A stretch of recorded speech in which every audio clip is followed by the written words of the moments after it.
First on BBC One, with Wembley very much in mind, Jimmy Hill introduces Match of the Day.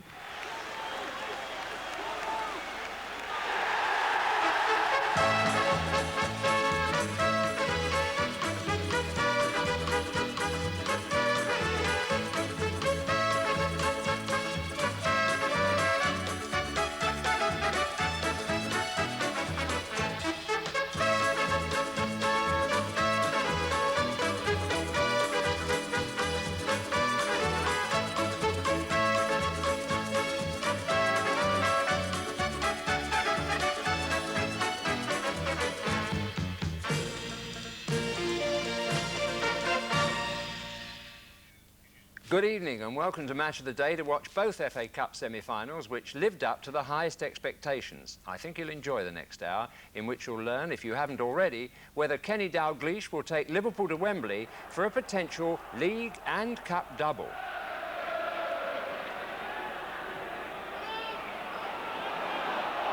Well played, Steve Nicol. Beardsley. Good effort, fine save.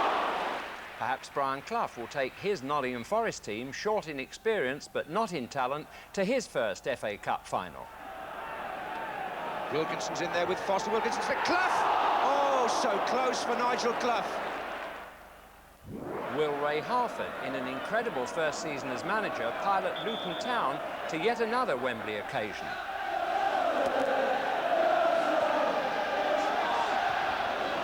Out by Scales, back by Wilson. And will Bobby Gould, in his first season as Wimbledon's manager, complete a fairy tale for a club only a decade ago in non-league football? Gibson, Fashanu, Foster to him. Oh, well struck. There we go from the Scottish FA Cup too, and all the promotion and relegation news from Bob. But now let's go to Hillsborough, packed to the gunnels, to see what turned out to be a riveting 90 minutes of fast-flowing, scintillating and sporting football, thoroughly appreciated by 51,000 people and your commentator, John Mopson.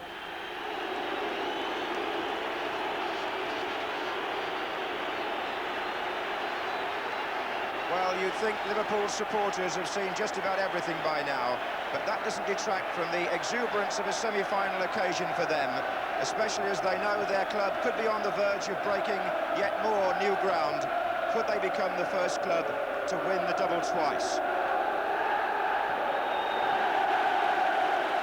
But at the other end of the ground, the Hillsborough clock taken over today by the followers of Nottingham Forest, giving a tumultuous welcome to a team, most of whom were in the cradle when Forest played their last FA Cup semi-final in 1967 on this ground. It's been a long wait, but already Forest have the edge on Liverpool today in one respect. They have more fans here, having been allocated 29,000 tickets to Liverpool's 24,000. Well, the fans have just heard the team news, and it shows that Liverpool feel the side that drew with Manchester United on Monday. Number 7, Peter Beardsley, and number 9, Ray Houghton, will be going at Forest from the start this time, unlike last week in the league when both began as substitutes. Today on the bench, Liverpool have Craig Johnston and Jan Molby. Forest are back to full strength with number 4, Des Walker, and number 11, Brian Rice, both recovered. With an average age of under 23, this is one of the youngest semi-final teams in history. Goalkeeper Steve Sutton, 27 next Saturday, is the oldest, and number 6, Terry Wilson, is the baby of the side at just 19. The Clough connection. Young Nigel, 22, has just been voted the Barclays Young Eagle of the Month for the second time, and what a day for his father. Can he reach Wembley in an FA Cup final for the first time in over 30 years as player and manager? Kenny Dalglish, very much the player-manager 2 years ago when they won the double. Today he leaves himself out of the 13.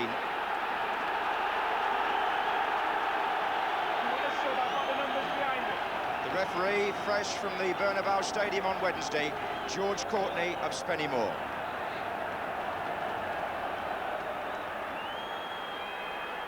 You could build this, the team of today against the team of tomorrow. A Liverpool side packed with glittering proven talent, starting favourites against Forest in white, a team of abundant potential. Aldridge for Liverpool. No Forest player on the pitch there has appeared in an FA Cup semi-final before.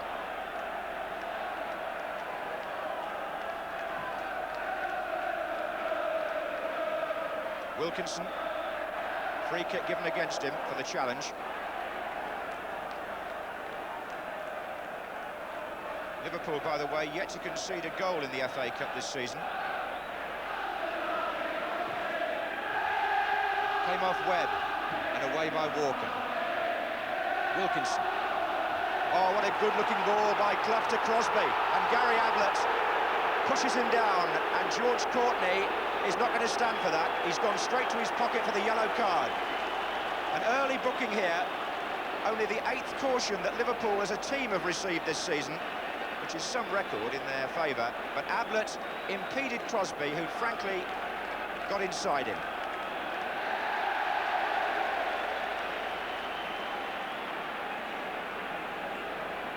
Foster is forward, number 5, supporting Wilkinson in the middle.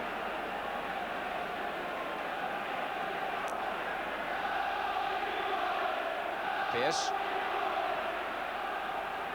Chettle. This time it's Barnes with Crosby.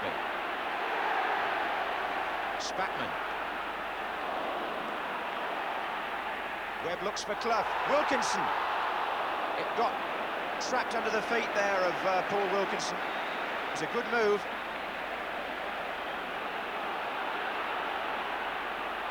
Well, one or two people said, would Forest freeze? For the moment, it's Aldridge for Liverpool. And no sign in the opening minutes of Forest being overwhelmed by the occasion. Offside just Crosby.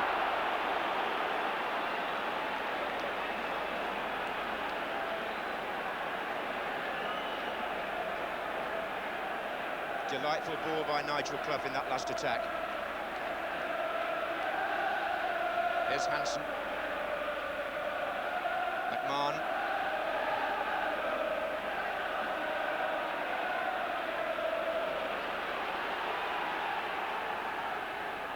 Barnes. And here's Houghton and Barnes. They're appealing Liverpool. They think that struck a Forest player, but it was a lovely 1-2. John Barnes started the move, combined with Ray Houghton, and he tried to finish it with a little curler. One or two shots from Liverpool players, possibly, hopefully, for hands.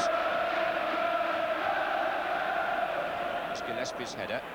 Beardsley, McMahon. Good play by Liverpool. Barnes is on the left wing, running past Chettle now. Well found by McMahon. Aldridge is in the centre. Still Barnes. Penalty. Penalty to Liverpool. Chettle was beaten by Barnes' run, and as he came in behind him, Barnes went down, and Liverpool have a penalty kick.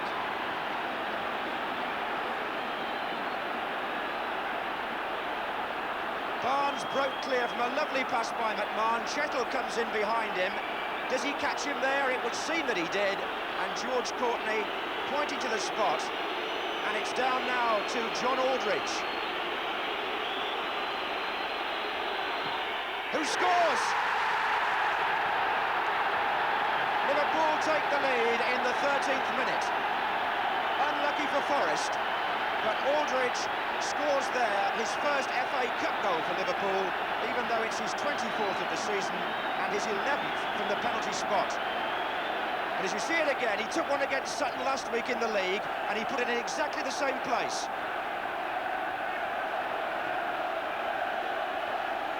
Aldridge not hanging around there, he went for the same side of the goal as last week.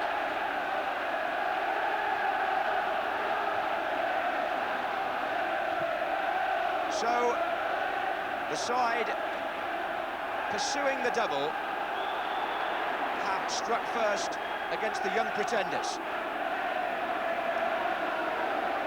Kenny Dalglish then off to a flying start here. Well, whether it's in the Bernabeu Stadium as it was on Wednesday or at Hillsborough on semi-final day, George Courtney not afraid to point to the penalty spot for an offence like that.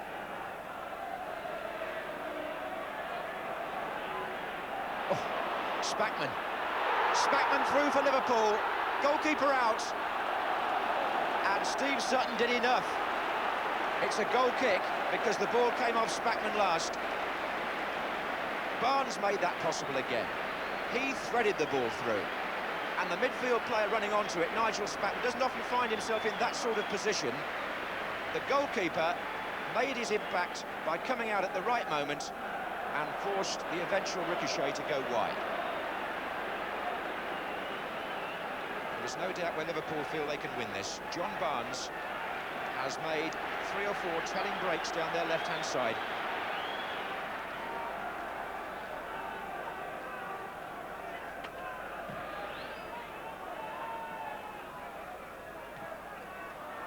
Clough.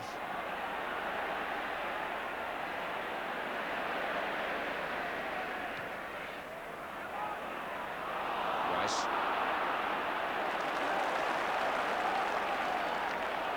This is Pearce. Oh, well played by Pearce. Clough waits. Driven off Hansen. Half away by Spackman, only as far as Rice. And Wilkinson's in there with the header on. Couldn't quite find Webb. And Forest bring both fullbacks into attack. That was Chettle. And Beardsley looking for Aldridge. A lovely flow to the match. Alan Hansen, an excellent interception. Houghton has got Beardsley unmarked on the left wing, but he goes for Hansen, who's made the run forward. Aldridge in the centre. Beardsley coming in from the far side. And Hansen's floater, perhaps more of a defender's cross. But just a moment earlier, Nottingham Forest were in a good advanced position, and it was all down to Stuart Pearce, the captain, who got into a nice area of the field by the goal line. Ablett. Beardsley. McMahon. Ablett continued his run. It's McMahon again. Free kick. Terry Wilson.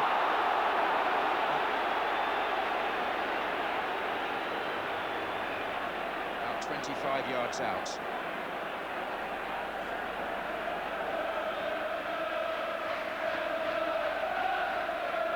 Aldridge runs across. Gillespie goes with him.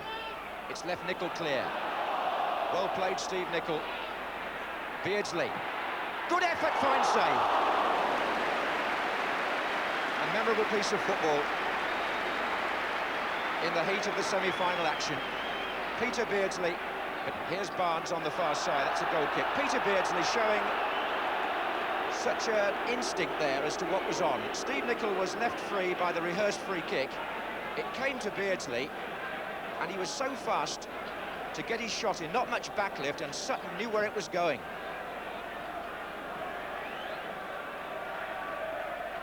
That was Wilkinson.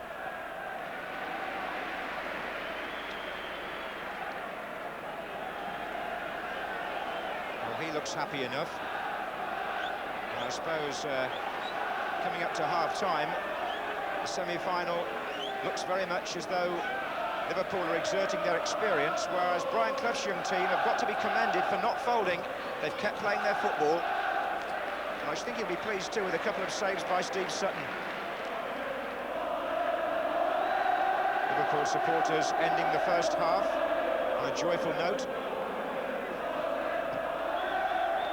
But there's been plenty to admire from both teams. John Aldridge's penalty, the only goal. He was one of 3 players booked.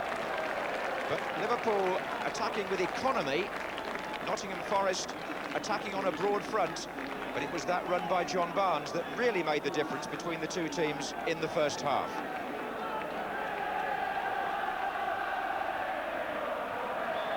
Just following on the point about Brian Clough's youth policy, Forest have already knocked Liverpool out of the FA Youth Cup this season to reach the semi-finals. But today in the FA Cup semi-final, the senior side, inexperienced compared to their opponents, trail by 1-0. But they start the second half with a free kick. Foster has gone forward.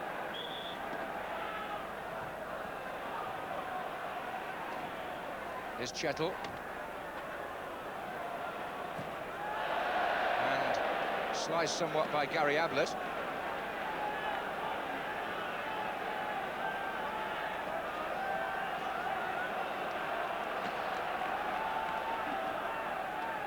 Wilkinson's in there with Foster. Wilkinson's for Clough.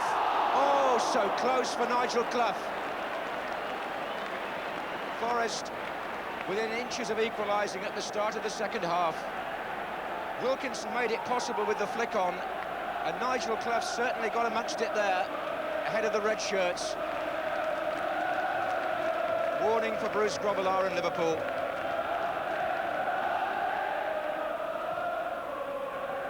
Beardsley.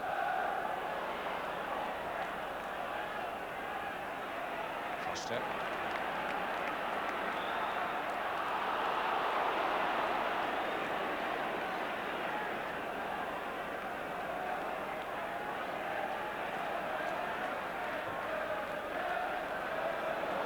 Wilkinson running on, Steve Nicholls got to go with him, and he's knocked him over. Free kick. George Courtney coming up behind them, had no doubts. Houghton prevents them from taking it quickly. Foster's in there again. It's Rice to take it.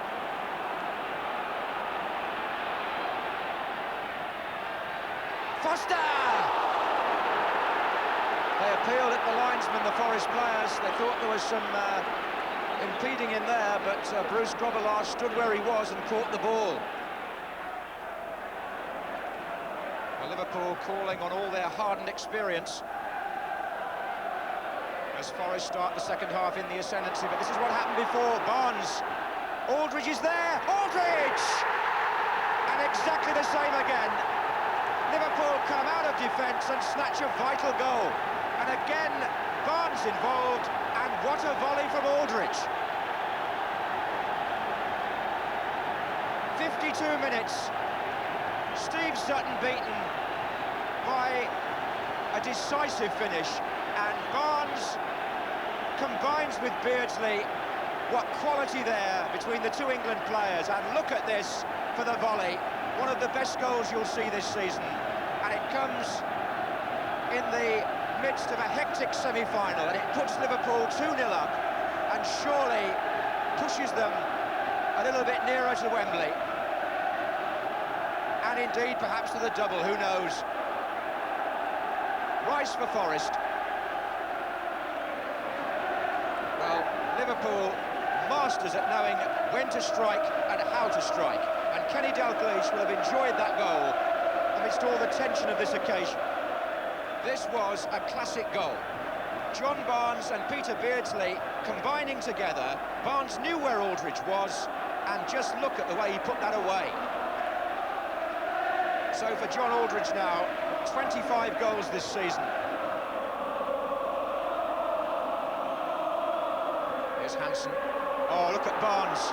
Walker will have to be quick here. Barnes is in, and Beardsley's in, and good save Sutton, otherwise it was 3-0 and all over.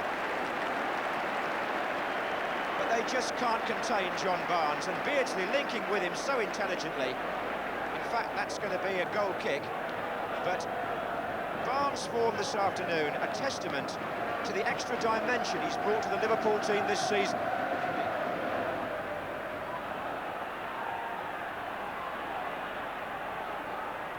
Webb.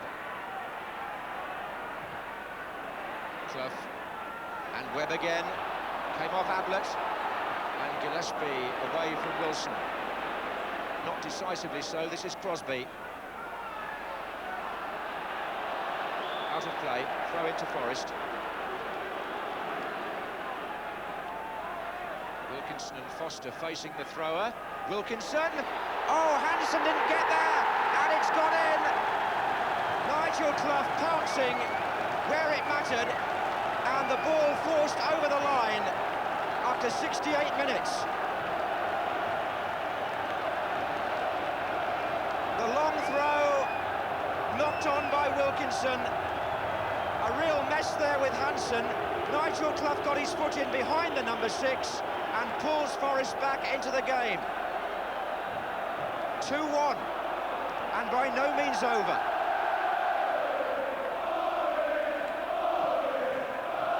Beardsley. And still. Well, what a fluctuating semi-final. Beardsley. And still, well played by him. And Barnes. And over. Well, Nottingham Forest may have looked to be out of it at 2-0 down, but just when they needed it, look at this. Wilkinson flicks it on, it goes beyond Gravelaar, and the foot from Clough comes in behind Hansen.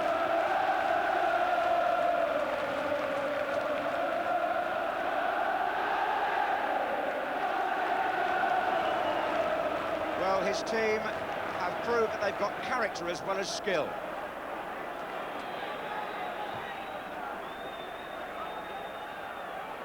Here's Spackman. Aldridge.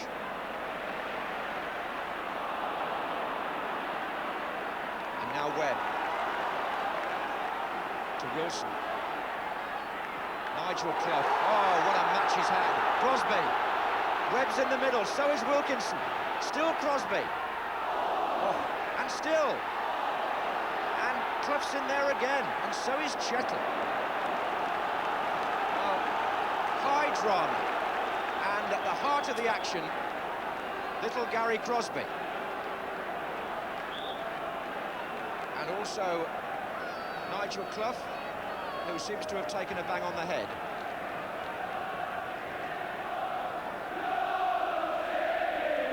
Well, it's taken Brian Clough over 30 years to reach an FA Cup semi-final in his professional career.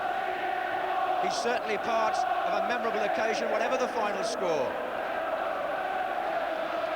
Liverpool, who've been part of so many, find themselves 2-1 up, but with no reason whatsoever to feel complacent. 10 minutes to go. If it stays like this, Liverpool are through to Wembley. But if Forest can score again, we could be on for extra time.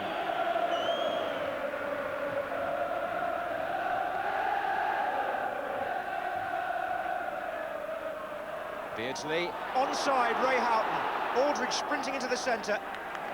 Still Houghton, and it's going to come on to Barnes. Oh, he went for the clever, placed finish.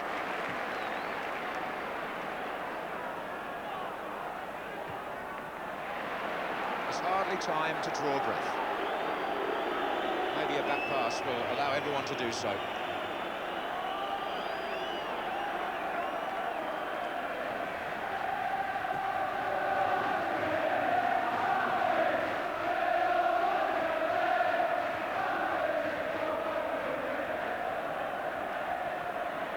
Barnes.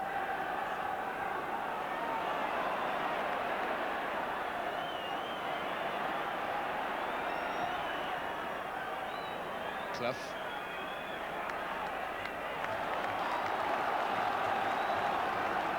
Still Forest carry the battle into the Liverpool half.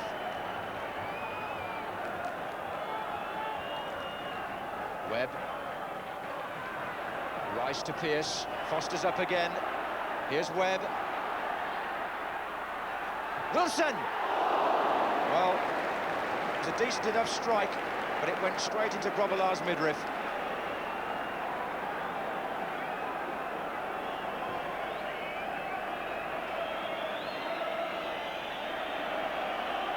Three minutes left. 3 minutes between Liverpool and Wembley. Their supporters in the stand opposite already celebrating.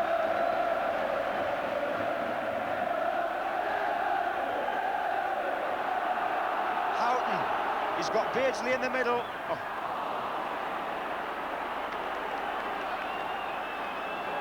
Here's Ablett. Barnes just inside him.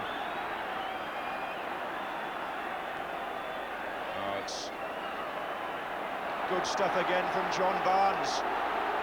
And he's pulled that one back for Beardsley, but Pearce arrived at the same moment. John Barnes and Peter Beardsley, whose combination play may have produced the goal which effectively wins this semi-final, and if they have, then it'll be one that will be enjoyed by supporters like this many, many times over and again when it's replayed.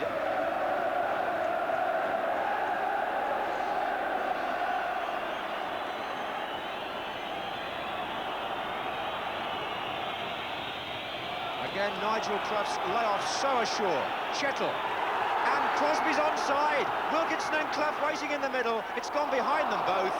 And a bit of a let-off for Liverpool. McMahon's clearance only to Wilson. A minute left. Forest have possession with Pearce. Swung in again. And Ablett gets his head to it. What a climax. Wilkinson and Foster waiting. And Liverpool have pulled everybody except John Aldridge back. Forest have left 7 players forward.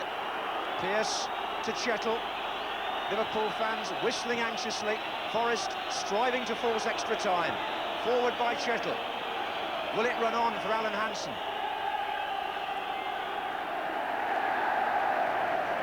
A roar of relief from the Liverpool contingent. Barnes.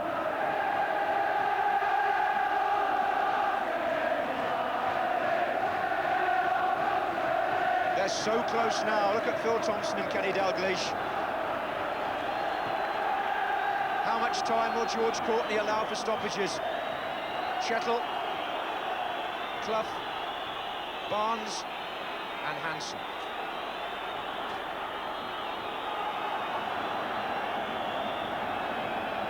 Well, they've seen it all before in one way, but he hasn't been in this position, and there'll be a few people who'll show some sympathy for Brian Clough and his young team if they lose, which they're within surely seconds of doing now. It's a compliment to them that they've stretched Liverpool nearly all the way. George Courtney is telling Liverpool that he's adding time on for these stoppages, and that may give Forest a chance. No, it won't. Liverpool are through to Wembley. Brian Clough is defeated, but Forest do themselves justice on a quite memorable day, especially for John Aldridge, whose fabulous goal after 52 minutes, the best move of the day, effectively won this semi-final. John Barnes may be the man of the match. And as Hillsborough celebrates, or the Liverpool fans do anyway, football too can look back on this match with pride. It was a splendid, stirring, sporting occasion. Liverpool know that the double is still on for the second time in 3 years. Kenny Dalglish takes his team to Wembley again, but only after quite a struggle against a Forest team who, even when they were 2-0 down, refused to give up. But in the end, Liverpool's experience overcomes Forest's freshness, and they go through to Wembley 2-1 winners after surely one of the best semi-finals since the war.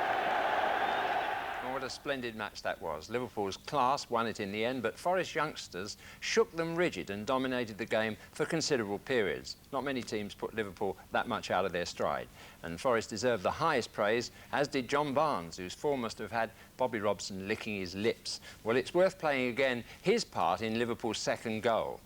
As you saw, it was Beardsley who flicked him through there, but it's worth observing the look. It wasn't just a cross anywhere. There's the look, and a half-volley cross curving round beautifully out of the keeper's reach and straight on for Aldridge there to do the rest with jubilation. What's it like to play in this Liverpool side? Brilliant. Brilliant. There's a lot of movement and you get a lot of the ball, you know, so there are no excuses as to, you know, why if you don't produce the goods. You say there's a lot of movement, a lot of skill, a lot of that comes from you. Well, no, it's okay saying one person who moves, but I mean, if the rest of the team isn't moving, one person moving in is going to make that much difference. So I think it's the fact that the whole team moves and plays the ball and just played very simply.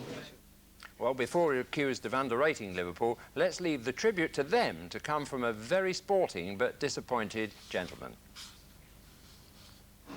We feel fine. We give it our best shots. We were beaten by a better side. There was a time when Liverpool were 2-0 up and they looked to have the game well in control and were giving your youngsters a bit of a run around. We were worried they were going to go 3-0 up and 4-0 up, actually, but they didn't, and we got a goal and we made a match of it. It was a good match. I told Ronnie Moran at half-time we'd got a good match in our hands. In fairness, I don't think this young man here, Gary Crosby, quite had the impact on this game that he did in your league match against Liverpool last Saturday. In my opinion, I think he did. I think he was a constant threat to them. I think he was a constant worry to Liverpool.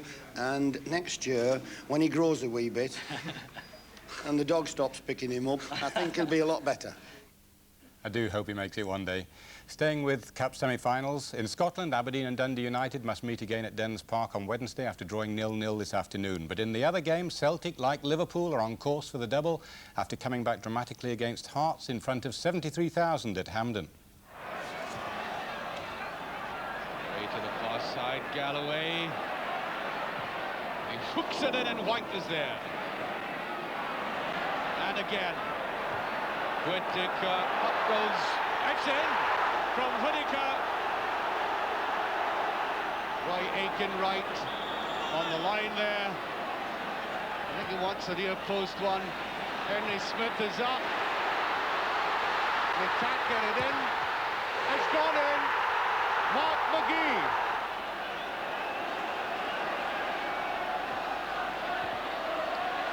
That's a tantalising one. Goals given. Walker is getting the congratulations. 2 goals in the last 3 minutes. In the First Division, a sensational debut for 17-year-old Alan Shearer. He scored a hat-trick in Southampton's 4-2 win against Arsenal. The other main news involves clubs fighting relegation. Despite their biggest league win of the season, Watford stay bottom but move within 3 points of the team they beat 3-0, Oxford, and within 6 of Portsmouth, who lost 2-1 at Everton this morning. Charlton stay in the playoff position but earned a valuable point in a goalless draw at Coventry, and Chelsea's 1-0 win against Derby, their first in 22 games, moves them up 2 places and puts them above West Ham, who didn't play today. Other news later. Well, now for our second FA Cup semi-final between Wimbledon and Luton Town, played at White Hart Lane. Not a full house, but those that went had their money's worth, as you'll see. Your commentator is Barry Davis. For Andy Dibble, Luton's deputy goalkeeper, getting his chance because of Les Celia's injury. Semi-final day offers hope of a change of direction. For Wimbledon's Terry Gibson, it brings a return home to where his career started. He's fit to take his place, as are all the Wimbledon wounded who've given the physiotherapist Steve Allen such a busy week. And they include John Fashanu, whose clash with Steve Foster promises a few local earthquakes. Rob Johnson instead of Ian Allinson is a decision in Luton's starting lineup, with Darren McDonough recovered from a twisted ankle.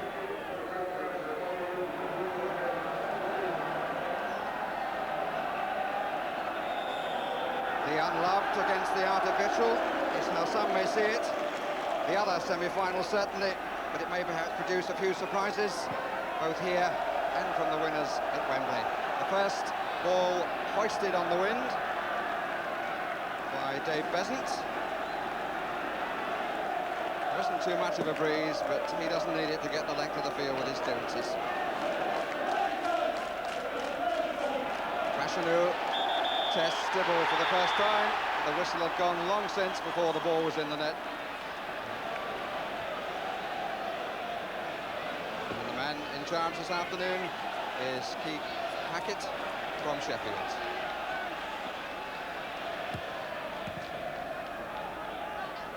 Harford and Young. Grimes and Cork. Wimbledon ball.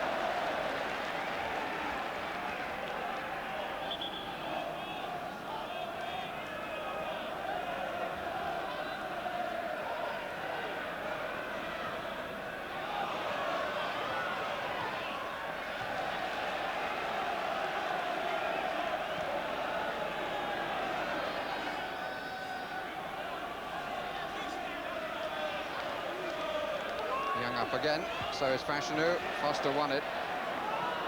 Mark Steen controlled it well. Johnson, bit of space, perhaps for the first time. Breaker is ahead of Johnson. Mark Steen is inside. Brownstein with a diagonal run. Harford on the far side, moved too soon. As indeed did Mark Steen, and offside. And he likes to get forward, this lad.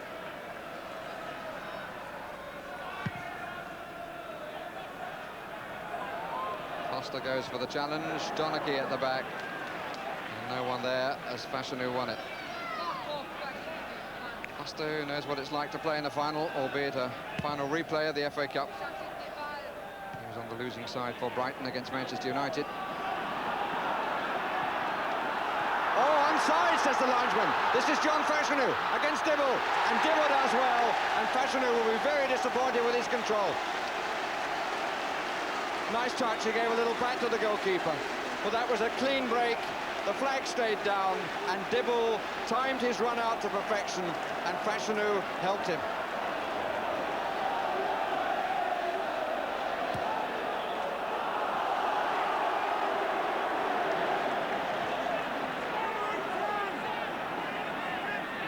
Breaker. Phelan. Johnson, first time. Scales clearance. And Foster almost lost his headband. Gibson is onside. Dibble again makes the save, and Fashanu is wide with a follow-up. He rather flashed at the opportunity that came to him, Fashanu, but it was a very good through ball that was played by Wise. And Gibson certainly threatened, and Dibble has really settled to his task with some style.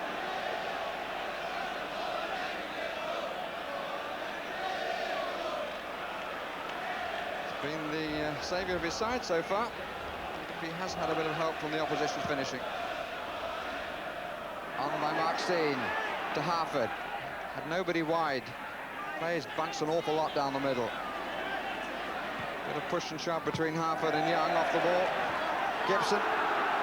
Foster's got to watch. He's got to watch, and he didn't. Here's Fashanu. Donachie trying to get back to cover.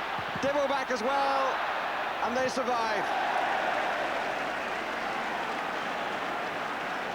And really, the player coach, Steve Foster, deserves the rocket that I'm sure he will get. He just didn't look. It was a basic error that very nearly was so costly. Well claimed. Fashanu denied for the third time.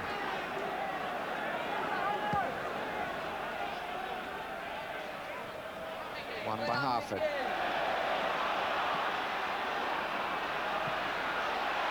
Onside again. Wise. Dibble again to the rescue.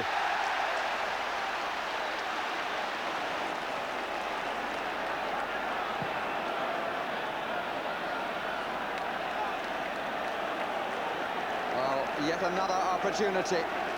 But the Wimbledon players, before the game, have nicknamed the opposition goalkeeper, Andy Dibble, as Top Cat, and he's proving that.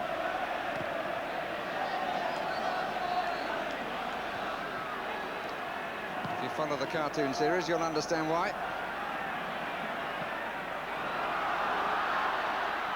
Fashanu. 2 against 2 in the middle. Donachie puts it away. But Dibble, so far, is the man in charge.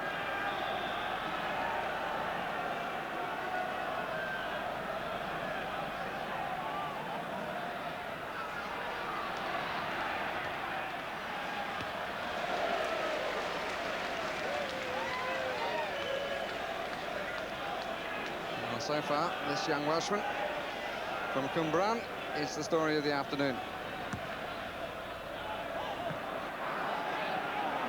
Scales, Cork.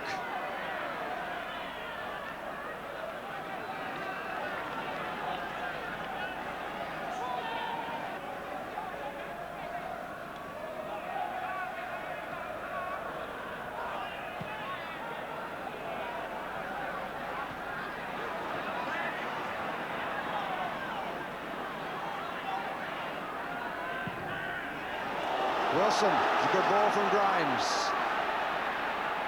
2 up, the 2 Steens, and here's Johnson. Struck it well first time.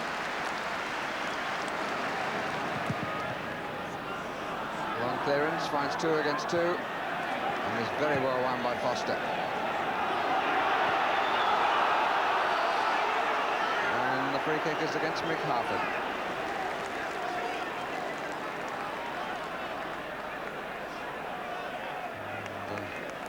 the man who won an England cap in Israel, knew the fault was his. Nice to see his reaction. Who do those pads belong to? There you are, John Fashanu.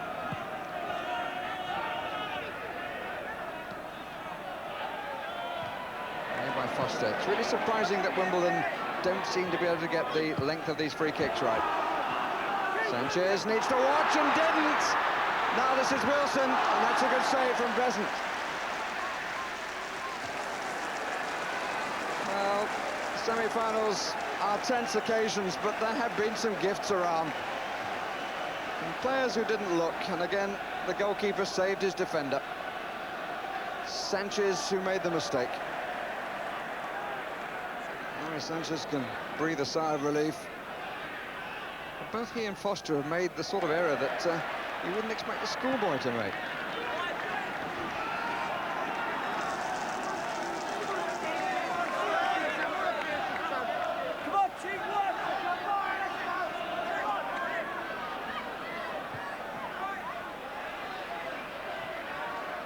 Foster. Jones. Fashanu won't get that.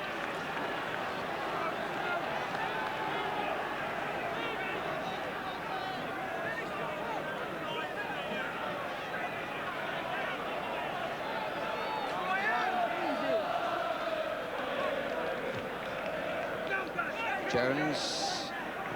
Cork, man wide. Didn't use him. Thorne, who tried to.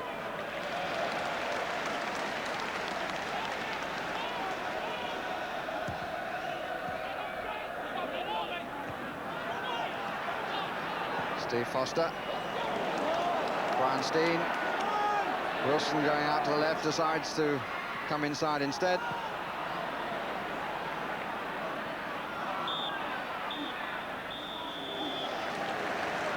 And the goalkeepers have certainly played their part well, particularly Andy Dibble, who rescued his side when it seemed that Wimbledon had to score with breakaways, and the one save that Besant had to make that really counted, keeping the score at 0-0. Well, the banners offer the message at opposite ends of the ground, but would it get through to the players in the second half? Steen brothers get us underway again, and John Fashanu immediately in the action.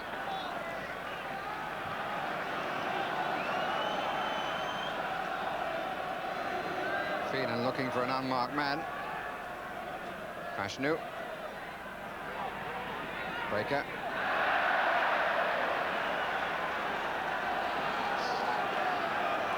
Offers an opportunity for a long throw. Jones has gone across.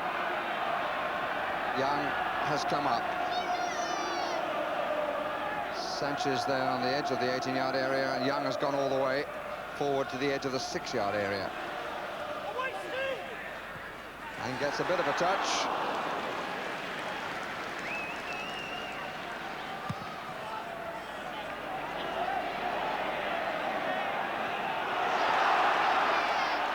Mark Steen. Will he dare to come outside? Yes, he has. Well, one of the more positive moments, even if it didn't work.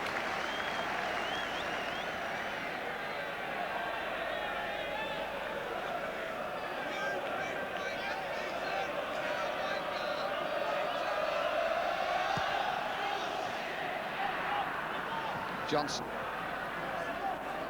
Sanchez feeling wise.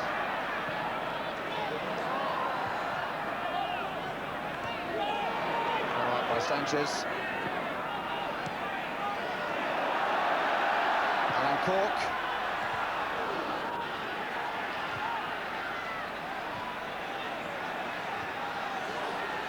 Foster. A back made. Free kick is Luton's way.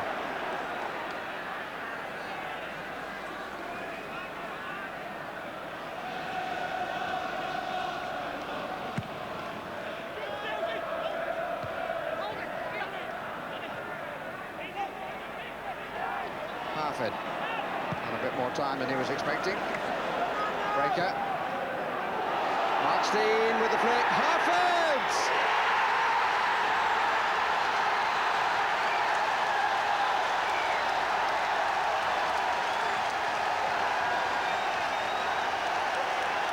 Goal number 21 of the season. And it brings tremendous celebration. Markstein with the flick. It didn't land too kindly for Harford, but he improvised. And within 2 minutes of the restart, Luton have the lead.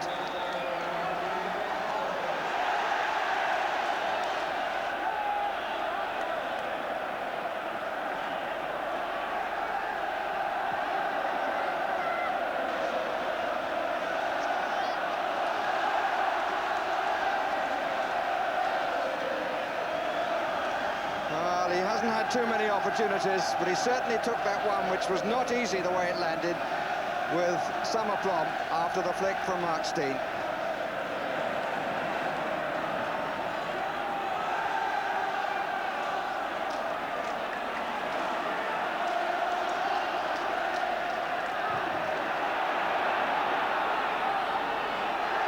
Bryanstein.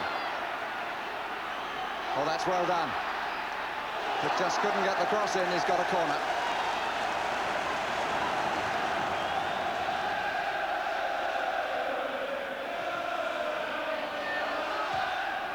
Put away by Thorne.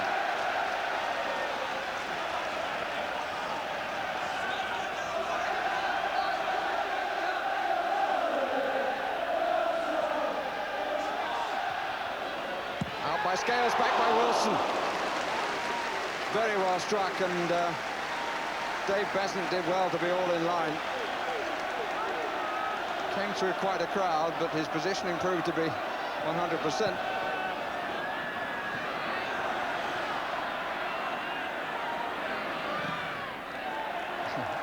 Came off the corner post for a throw.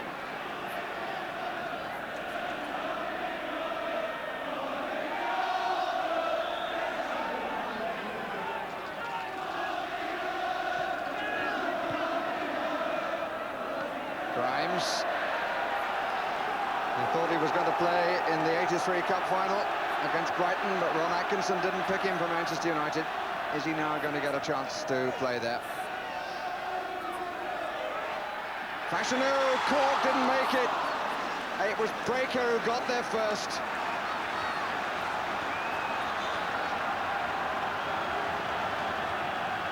Really, he did well. Cork on the near post, Thorne further over. Young coming in, so is Fashanu, and Dibble drops it, and a penalty. It's quite right. Dibble certainly held the legs of Terry Gibson. Absolutely no doubt about it. Mr. Hackett, who was on the other side of the area, pointed immediately to the spot. And Andy Dibble has to add to his heroics. So John Fashanu with the chance for his 21st goal of the season to make it 1-1. And he takes it in such a simple fashion. All the applause is now at the other end of the ground. And the hero of the first half now knows what it's like to be on the other side of the coin. 55 minutes gone, and we're back to all square, and the two centre forwards have each reached a total of 21 goals in the season. One by Young. Sanchez. Seems to be seeing more and more of the ball, Sanchez. This is Fashanu, free kick.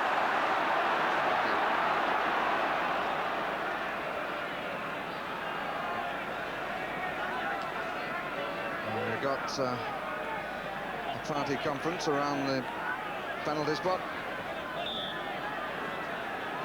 Nobody pulling wide at all. Now Cork starts to run. It needed Donachie to cover him. Wise, good check out, good turn. Cork, Fashanu.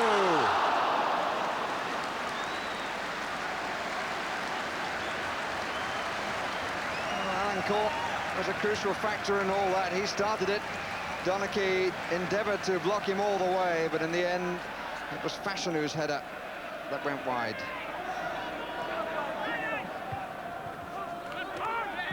Harford, Steen, Scales nicked it off him.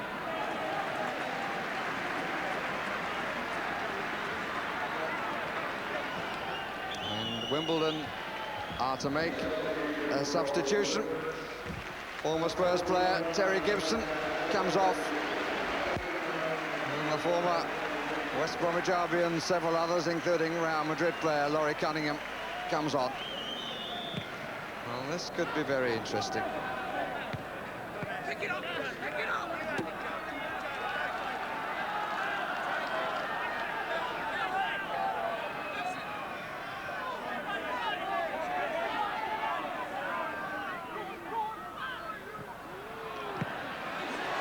Cork, oh yes, it's Little Wise.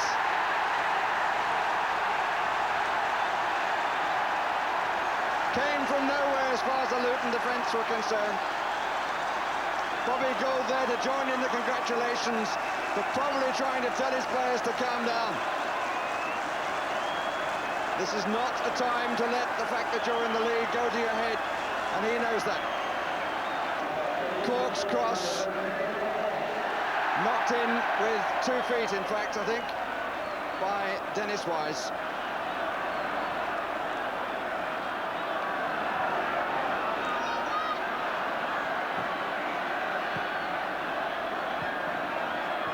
McDonough. And have Luton got it in them to come back. Mark Steen. Fouled by Vinnie Jones. Dennis Wise's 9th goal of the season. It's made his hair stand on end.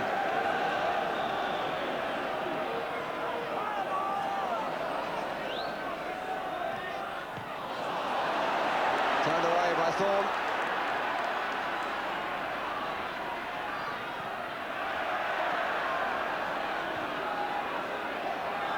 Thorne again wins it. Wilson.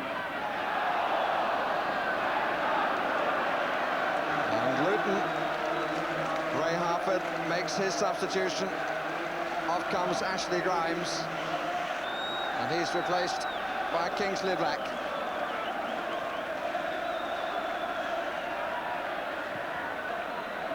It's Ray Harford who's having to chew a bit harder.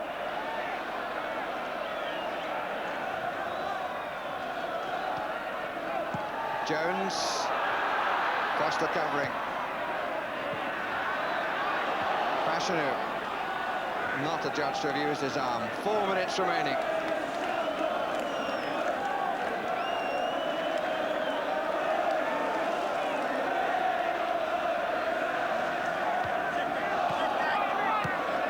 Jones.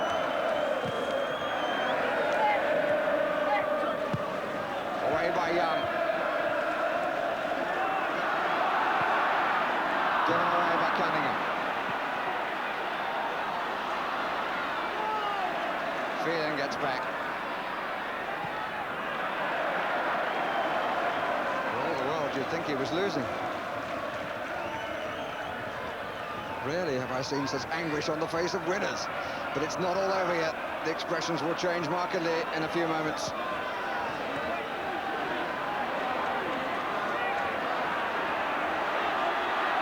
Black. Youngsters come on and trying to play football the way that Luton like to play it, which they haven't been able to do very often this afternoon. Here's Breaker. And a long cross finds Harford offside.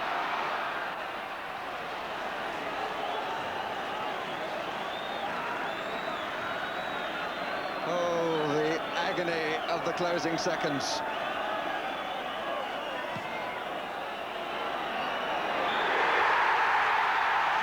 What a fairy tale. Wimbledon are at Wembley. Dennis Wise, the scorer of the winning goal, is ecstatic. So is the chairman and manager of the club, who only 5 years ago came out of the 4th division, only 11 years ago joined the Football League, replacing Workington Town. It's a magic moment for them. But there are always two sides of the story. And look at that, for a face of desperation, the Luton manager, Ray Harford. The door has been shut in his face on this route to Wembley. Terry Gibson doesn't mind that he was replaced, because he will get a chance, like the rest of them, to walk out on the hallowed turf, which a few years ago seemed absolutely miles away from Wimbledon. Wimbledon the victors, 2-1. Well, understandable excitement considering the extent of the achievement of Wimbledon, Don Howe and Bobby Gould, who I can remember signing as a 16-year-old for Coventry City way back in 1961. Well, he's lost none of his determination. Looking ahead to the big day, the really big day, how do you prepare for that? I experienced that in 1974-75 with West Ham, and it is the greatest build-up of any cup competition you could ever wish for. From now on in, it is the one thing only. It'll be very difficult for Don Howe and myself to make sure that they get their feet back on the ground for the league matches, but we will endeavour to do so. But we will enjoy it. We will enjoy every moment of it, like we have so far at Wimbledon. Don Howe and I went there. We both got points to prove, and without his assistance, I don't think I'd have been where I am today. And to Don on Public Air, I'd just like to say thanks for all your assistance. You've already done well against Liverpool this season, both at Anfield and at Plough Lane. That must give you some confidence. Oh, no doubt about that. We went up to Anfield 2 weeks ago and we were very disappointed, and there was a lot of hullabaloo in the dressing room at the end of the game when we didn't get a result. And they will be aware that they're in for a great cup tie, and they'll make sure that they'll get plenty of heading in the few weeks before then, because they know that we're going to deliver the ball into their half as quickly as possible, and they'll be rather concerned about it. They'll do the Liverpool fashion of keeping the ball. We're well aware of that, and I'll tell you what, it could be a great cup tie. And the underdogs will enjoy the day. We're going to not only enjoy the day, we're going to enjoy every moment now up until May the 14th. But we're not going there to lose, I can tell you that. I'm thrilled for my old roommate. He very nearly didn't make the game today. Evidently, Bobby and several of the team arrived at White Hart Lane in an old minibus, and the gateman told them, "You can't come in." Bobby replied, "This is the team coach," and the steward said, "You must be joking." Gould replied, "No, I'm deadly serious. I'm the manager, and we plan to go the same way to Wembley." Well, I might have to go that way into Europe as well, because win or lose at Wembley, Wimbledon will have a place in next season's Cup Winners' Cup if UEFA reopen the door to English clubs. Liverpool, remember, face a further 3-year ban. The shock in the second division is that long-time leaders Aston Villa are tonight out of the top 3. They were held by a late equaliser at Crystal Palace and have now dropped 11 of the last 12 points. The new leaders are Millwall, who beat Plymouth 3-2. Middlesbrough go second after a 2-1 home win against Manchester City, and Steve Archibald's 2 goals at Swindon put Blackburn third. Also, within a point of Villa now, are Bradford City, 2-0 winners against Hull. The top 3 in Division 3 this morning all won. Sunderland 4-1 at Southend, Walsall 2-1 at home to Doncaster, and Notts County 1-0 at Bury. And Brighton move above Wigan into 4th place by beating them 1-0. In Division 4, leaders Wolves play at Cambridge tomorrow, and the next 2 clubs both lost today. Cardiff 2-0 at Torquay, who are now 5th, and Scunthorpe beaten at Wrexham. Pools news, and you'd better pay attention. Big payouts are possible after 9 score draws and 2 no-score draws on the coupons. Telephone claims requested for 24 points. The dividend forecast is very good. The score draw numbers: 6, 11, 17, 18, 24, 28, 38, 46 and 53. Now the no-score draws, just 2 of them, numbers 4 and 40. Well, if you missed the Grand National, the rerun follows this programme, and you can also follow Sandy Lyle's progress in the Masters Golf from Augusta on BBC 2 at 10:35. There's football on Sports Night on Wednesday, and we'll be back next Saturday evening with the best of the non-stop action from the Mercantile Credit Festival of Football from Wembley, where just 4 weeks later, illustrious Liverpool take on the club who've made a dream come true, Wimbledon. Good night.